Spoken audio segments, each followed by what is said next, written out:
झाला। जगद्गुरु तुकोबरांचा 4 चरणाचा अभंग मी आपल्या समोर म्हटलेला आहे। या अभंगाच्या द्वारा श्री तुकोबाराय पारमार्थिक साधनेचा परिपाक झाल्यानंतर प्रसाद भगवंताकडून किती उंच अवस्थेचा मिळू शकतो त्याचं गोड वर्णन करताय। काल्याचं कीर्तन म्हटलं की मी घरून निघालो आणि तुम्ही तुमच्या घरून निघाले तेव्हा तुम्ही ठरवलंय काय ऐकायचंय आणि मी घरून निघालो तेव्हा मी ठरवलंय काय सांगायचंय। काही बदल थोडीच करायचा आहे, कारण हे प्रसादाचं कीर्तन आहे आणि प्रसाद असतो प्रसन्नता। बाबांच्याच मुखातलं कायमचं वाक्य आहे, प्रसाद सगळ्या जीवनाला आनंददायी बनवणारं, दुःख संपवणारं, प्रसन्न चेतसो अंतःकरण प्रसन्न करणारं माध्यम म्हणजे प्रसाद आहे। आजचं प्रसादाचं कीर्तन सगळ्यांनाच आनंद देणारं असतं। जी माणसं कधीच कीर्तनात येत नाही त्यांना याचं कीर्तन बरं वाटतं। का? रजोगुणी, तमोगुणी, सत्वगुणी तिन्ही प्रकारातले लोक आज तृप्त, सत्वगुणी लोक आज फार आनंदित असतात। का? अहो कीर्तनच आवडतं त्यांना। पण आज रजोगुणी माणसंही आनंदी असतात। त्याचं कारण असं आहे, त्यांना इतर देवांचं नाही पण कृष्णचरित्र आवडतं। रजोगुणी लोक, सत्वगुणी आनंदित, रजोगुणी आनंदी, पण तमोगुणी आजच्या कीर्तनात आनंदितच असतात, हॅप्पी असतात। का? कारण त्यांना एवढं तरी माहिती आहे की हे एवढं कीर्तन झालं की हे बंद पडणार आहे, म्हणजे उद्या इथं काही नाही बुवा। हे चालत आलेलं होत असलेलं आपलं जागरण, होत असलेल्या या सिस्टीमचा त्रास हे तरी एवढ्या कीर्तनानं थांबणार आहे। या कारणामुळे तरी ते खुशच असतात, आनंदीच असतात। आजचं कीर्तन हे प्रसादाचं कीर्तन आहे आणि प्रसाद मनुष्याला आनंद देत असतो। आपण जे घरी खातो ते अन्न आहे आणि इथं जे तुम्ही मी घेणार आहे तो प्रसाद आहे। प्रसाद मनुष्याला खूप काही देऊन जातो। काय देतो प्रसाद? जे कधीच कोणाला देता येत नाही ते प्रसादाला देता येतं। म्हणून वारकरी संप्रदायात शिरापतीच्या प्रसादापासून प्रत्येक प्रसादाचं अनन्यसाधारण महत्व आहे। आज फार महत्वाचा दिवस आहे आणि आजच्या महत्वाच्या दिनी भगवान परमात्म्याची उपासना करायची। ती कोण्या अनुषंगानं करायची? पंडित वाचक जरी झाला पुरता, तुकोबाराय बोलतात पंडित असेल, वाचक असेल, नाही तर पूर्ण ज्ञानी असेल, त्यानं त्याचं पांडित्यात सांगायचं नाही। तरी कृष्ण कथा ऐके, अरे बाबा कृष्ण कथा ऐकायची आणि कृष्ण कथा सांगायची। पंडित असला तरी, पंडित कोणाला म्हणता? ज्याला जगातल्या कोणत्याही प्रश्नाचं उत्तर देता येतं त्याला आपण सहसा पंडित म्हणतो। त्यानं त्याचं पांडित्य सांगायचं नाही, परोपदेशन पांडित्यम हे सूत्र सांगायचं नाही। आज त्याने कृष्ण कथा सांगायची। वाचक, वाचक म्हणजे पेपर वाचक नाही, 18 पुराणांचं जो नित्य वाचन करतो त्याला आपल्या परंपरेत वाचक म्हणतात। पंडित, वाचक किंवा जरी झाला पुरता, पुरता या शब्दाचा अर्थ आहे ज्याला पूर्ण ज्ञान झालं। ब्रह्मभूत प्रसन्नात्मा न शोचती न कांक्षती, न जाने संसार किम अमृतमय किम विषमय। राजा भर्तृहरी बोलतात, क्वचित विद्वद गोष्टी, क्वचिदपि सुरामत्त कलह, क्वचित वीणावाद, क्वचिदपि हे हृदितम, क्वचित रम्यारामः, क्वचिदपि जराजर जरतनूर, न जाने संसार किम अमृतमय किम विषमय। अरे या संसाराला चांगलं म्हणावं की वाईट म्हणावं कळत नाही। क्वचित विद्वद गोष्टी, कुठं विद्वान लोकांच्या चर्चा चालू आहे। क्वचिदपि सुरामत्त कलह, काही ठिकाणी दारू पिलेला लोकांचा गोंधळ चाललेला आहे। क्वचित वीणावाद, कुठं विण्याचा नाद चाललाय। क्वचिदपि हे हिरोधितम, कोण्या ठिकाणी कर्कश रडणाऱ्या लोकांचा आवाज येतोय। क्वचित रम्या रामहा, काही ठिकाणी माणसं रामात रममान आहे। पण क्वचिदपि जरा जर जर तनूर, काहींचं शरीर तरुण आहे पण म्हातारी झाली। जर जर तनूर, न जाने संसार किम अमृतमय किम विषमय। काय राजा भर्तृहरीच्या मुखातलं वचन आहे। या संसाराला चांगलं म्हणावं की वाईट म्हणावं कळत नाही, पण कृष्ण चरित्र ऐकलं की या जगातला संसार चांगलाही दिसतो आणि परमार्थही चांगला दिसतो। का? त्या परमात्म्याचं चरित्रच फार गोड आहे। म्हणून वाचक असला, पूर्ण ज्ञानी असला, पंडित असला, आज त्याने दुसरं काही करायचं नाही। आज त्याने भगवान श्रीकृष्णाच्या चरित्राकडेच आपला प्रवास करायचा। काय चरित्र होत्या देवाचं? खूप सुंदर चरित्र आहे. महाराज म्हटले देवाचं ते लीला चरित्र आहे. कोणत्या लीला केल्या भगवंताने? अनेक लीला आहे, पण त्यात सगळ्यात महत्वाची वारकरी संप्रदायावर देवानी एक कृपेची लीला केली, ती गोपाळांच्या माध्यमातून. ते गोपाळ म्हणजे सामान्य नाही, त्या गोपी म्हणजे सामान्य नाही. गोपाळ हा परमार्थिक साधनेचा प्रसाद आहे. गोपाळ म्हणजे कोणता पुरुष नाही. गोपाळ म्हणजे भागवतातला देवाचा एखादा फक्त सवंगडी नाही. गोपाळ हा परमार्थिक साधनेचा जीवनावर झालेला परिपाक आहे, मिळालेला प्रसाद म्हणजेच गोपाळ. ज्ञानोबा म्हणतात ना, निवृत्ती प्रसाद आहे मी गोवळी हो. हा निवृत्ती दादांचा प्रसाद आहे की आम्ही या पदाला आलो. आम्ही निष्ठावंत गोपाळ झालो, पण प्रसाद देणारे आमचे दादा आहे. त्या गोपींना विचारा तुम्ही कोण? नाथ महाराज म्हणता, रे त्या नुसत्या महिला धरू नका, गोकुळात राहणाऱ्या व्रजातल्या. त्या जान वेद गरिबीच्या श्रुती रूपी नवे मत प्राप्ती, मनोनिया पहुडल्या नेती नेती सुख संगती न पवेती. त्या काय सामान्य आहेत का? ते गोपाळ सामान्य, तुम्हाला मला दिसायला सामान्य असतील, पण एक उंच अधिकारी वारकरी संप्रदायातले गोपाळ आहेत. तो गोपाळ होण्याकरता आणि गोपी भाव प्राप्त करण्याकरता त्यांनी खूप काही आयुष्यात वेचलंय. पण जे वेचत वेचत आले आणि मिळवण्याची वेळ आली, तो दिवस कसा होता? तो गोबाराय म्हटले, तो दिवसच महाराजांनी अभंगात सांगितलाय. विठ्ठल महाराज कसा दिवस होता तो? महाराज त्या दिवसाचं वर्णन करताय. पाहता गोळी, पाहता म्हणजे पाहायला गेलो तर, थोडा इको कमी कर नंदू आणि आवाज दे. अत्यंत सामान्य पाहता गोवडी, गो म्हणजे गाईन, वडी म्हणजे सांभाळणारे सामान्य गोपाळ. काय गाई चारणाऱ्याला BA कम्प्लीटच पाहिजे अशी काही अट आहे? ग्रॅज्युएशन पाहिजेच बुवा, त्याच्याशिवाय गाई म्हशी काही नाही. अत्यंत आमच्या मुक्ताबाईला एक पोरग आहे, संदीप व्यवहारे नाव आहे त्याचं. मी लहानाचा मोठा झालो, पण संदीपला आंघोळ करताना पाहिलं नाही. लहानाचा मोठा, तुम्ही या कधीतरी. गाई सांभाळतो म्हणजे त्याची आंघोळ कोणी ग्राउंडवर पाणी मारणाऱ्या महिलांनी पुरुषांनी करून दिली तर, नळी त्याची आंघोळ धरली तरच त्याची आंघोळ. स्वतःहून तो कधी आंघोळ करत नाही. त्यानं एकदा कपडे काढले म्हणजे पुन्हा ते धुवून घालायचे नाही. ते गायीच्या शेणानं इतके कळक पडलेले असतात की संदीपनं दुसराच पोशाख घालायचा, ते पेटूनच द्यायची.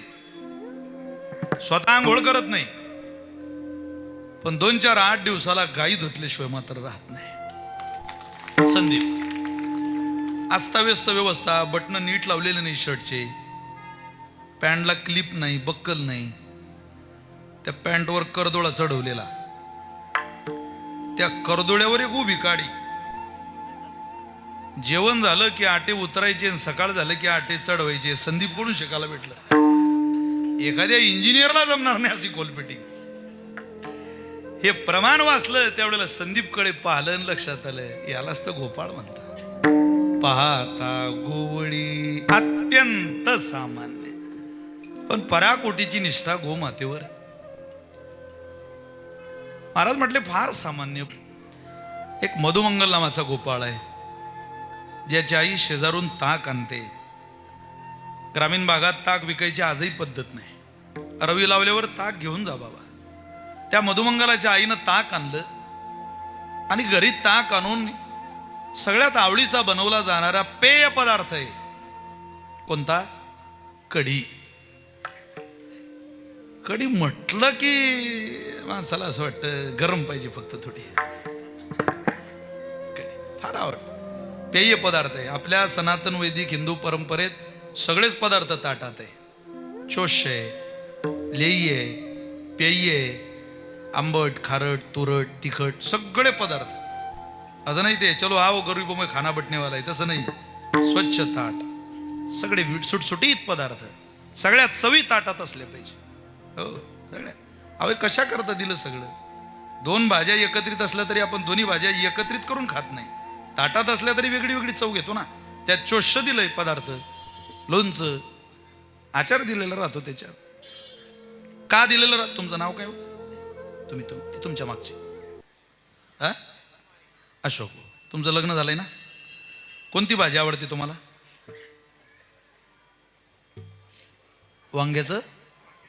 वांग्याची भाजी. चला तुमची भाजी इथं सांगण्यासारखी सुद्धा आहे. वा.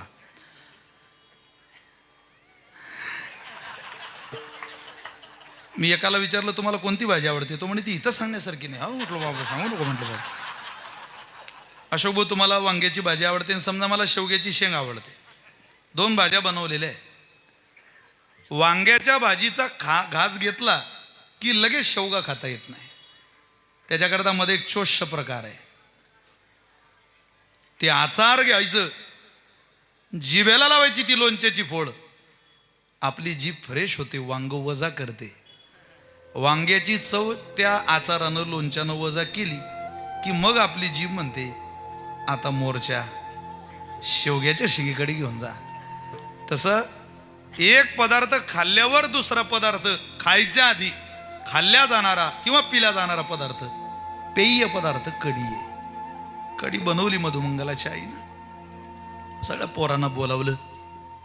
मधुमंगल याला, आई कढी बनवली? हा बाळा दे मला कढी. छोटी छोटी मुलं वाट्या भरल्या कढीच्या, वाटी वाटी पोरांना कढी दिली. त्या मधुमंगालानं ती कढीची वाटी उचलली आणि ओठाला लावली. एक घोट घेतला कढीचा, पण फार श्रद्धा भगवंतावर. यथा देहे तथा देवे, जे जे या देहाला देतो ते आपण देवाला दिलं पाहिजे. मी उत्तर भारतात एक असा साधू पाहिला, ज्यांना शुगर आहे. ते शुगरची गोळी घेतात, सकाळी संध्याकाळी जेवणाच्या आधी घ्यावी लागते ती. अहो मला आश्चर्य वाटलं, काय लोकांची निष्ठा असते संप्रदायात. आपला संप्रदाय खूप महान काय याच कारणामुळं. मी त्यांना पाहिलं, महाराज त्यांनी शुगरची गोळी सुद्धा भगवान श्रीकृष्णाला नैवेद्य म्हणून दाखवली, पण मग गोळी घेतली. काय भगवंतावर प्रेम असेल. देवाला गोळी दिल ठेवली, नैवेद्य दिला. म्हटलं गोळी आहे, जाने वाली तो अंदर ही है. यथा देवे देहे तथा देवे, जे जे मला ते माझ्या भगवंताला. प्रेमाची परिसीमा आहे भक्तीमध्ये. वृंदावनला, काशीला, हरिद्वारला, ऋषिकेशला अशा अनेक महात्मे, नर्मदेच्या तटाकावर राहणारे अशा अनेक महात्मे का ज्यांचं जीवनच त्यांनी देवाला समर्पित केलेलं आहे. एक घोट कढीचा पोटात जाता बरोबर मधुमंगल म्हटला, कृष्णाला कढी खूप आवडते. आई अगं गरम आहे ग जरा, मंद मंद पाऊस चाललाय बाहेर, जरा पावसात कढीचा आनंद घेतो. मधुमंगल वाटी रिकामी कर, मग उंबरठ्याच्या बाहेर पाऊल ठेव. तिला माहिती होतं त्याच्या नादाला लागलंय. तो म्हटला अरे ही कढी घेऊन जाऊ देणार नाही, पण हिला कढीशी काम नाही. हिला कशाची काम आहे? या वाटीशी. ती म्हणते ना वाटी रिकामी कर. अरे वाटी रिकामी करू. गोडभर कढी तर तोंडातून पोटात गेली होती, गोडभरच कढी राहिली होती वाटीत. राहिलेली ती गोडभर कढी तोंडात घेतली, फक्त गिळून घेतली नाही वरखेडी कर. हा जा. तोंड फुगलं, बित्ती धावतच भगवंताच्या दारात आला. तिथं सेवक उभा आहे.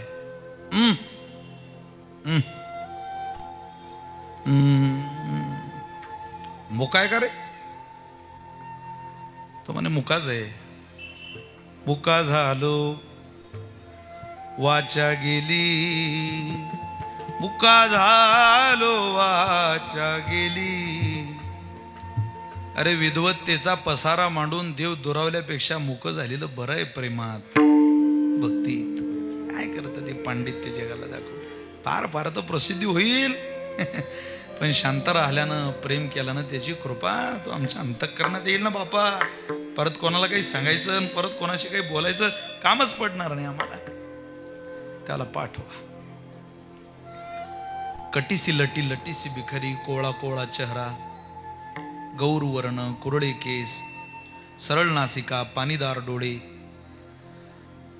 अंतःकरण फार कोमल आणि चेहऱ्यावर डोळे नमलेले. भगवान श्रीकृष्णाच्या मृदू भेटीचा भाव त्याच्या अंतःकरणात दडलेला. तो सेवक आत गेला आणि सांगितलं, मैया एक सखा आलाय, जरा भेटायचं म्हणतोय भगवंताला. घेऊन जा. भगवंताला बाहेर आणलं. भगवंतानं मधुमंगल पाहला. काय रे? अरे काय?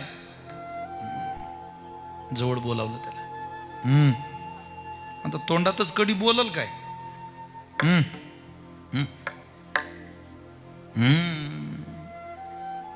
त्याला समजलं यानं काहीतरी आणलंय गड्या. विश्वाचा मालक जगन्यंता आ करतोय. जसं भगवान श्रीकृष्णाने आ केलं, धुळेकर त्या मधुमंगल नावाच्या गोपाळानं आपल्या तोंडातली कडीची गुळणी जशीच्या तशीच भगवंताच्या तोंडात सोडली. नाथ महाराज ओवी लिहिता भागवतात, काय भक्ती केली गोपाळी, काय ती सोवडी की ओवडी, त्यांचे उचिष्ट मी कवळ गिळी, प्रेम सम्मेडी डुलत. 9 लाख गाई ज्याच्या घरी, तो जगाचा मालक असलेला भगवान परमात्मा, त्रैलोक्याचा अधिपती. पण पाहायला गेलो तर भक्ती करणारे अत्यंत सामान्य गोपाळ. एखादा याचक जसा दात्या पुढं पदर पसरून उभा राहतो, अरे काय कमी होतं का त्याला? मी काय अन्नासी दुकाळलो, नाथ महाराज बोलतात, काय अन्न भेटत नव्हतं, सोन्याच्या ताटात वाढलं असतं त्याच्या मायनं त्याला. मी काय अन्नासी दुकाळलो, तो यज्ञपत्न्यासी मागू गेलो, मी तो भावार्थाचा भुकेलो, प्रेमाच्या पावलो पाहुणे. नाथ महाराज बोलतात, पांडवाच्या बाचे मी काय लागे, त्यांचे बेमटे सोशे अनेगे, मी तो सुदाम्याच्या पाया लागे, काय त्याचे निपांगे पांगलो. याच्या पुढची ओवी आहे, काय भक्ती केली गोपाळी, काय ती सोवडी की ओवळी, त्यांचे उचिष्ट मी कवळ गिळी. अभंगात शब्द असा, ओवीत शब्द असा आहे गिळी.